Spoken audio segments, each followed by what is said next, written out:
1830, villagers near Faridpur, India, looked up during an ordinary rainstorm and saw something impossible falling from the clouds.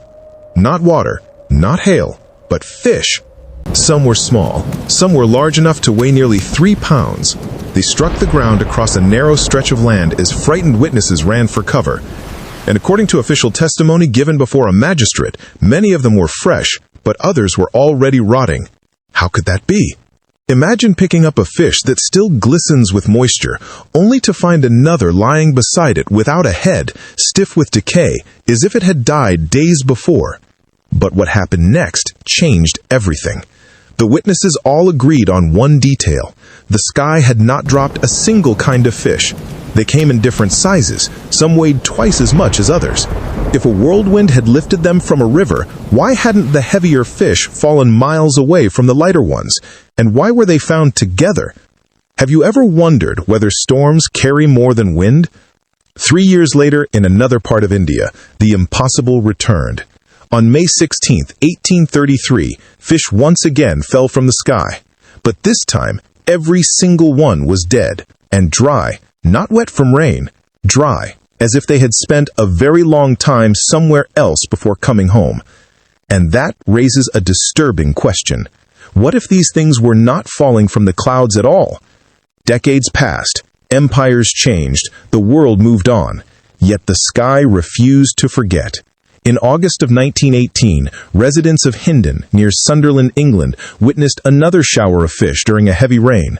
Hundreds of small fish covered an area barely 60 by 30 yards. There was thunder overhead, but no lightning.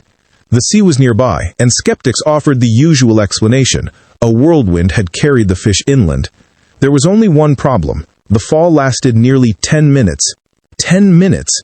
Not a sudden burst, not a violent scatter, a slow and steady descent from directly above. Witnesses said the fish were stiff and hard the moment they touched the ground. It was almost as if they had been suspended somewhere, waiting. Waiting for what? By now, you might be asking yourself a dangerous question. If fish can remain somewhere above us, what else might be up there? Because the records do not stop with fish. In 1878, a tornado struck Wisconsin. According to reports, an entire barn and a horse were carried away. Neither was ever found. Not the wood, not the animal, nothing. Think about that for a moment. A barn does not simply disappear.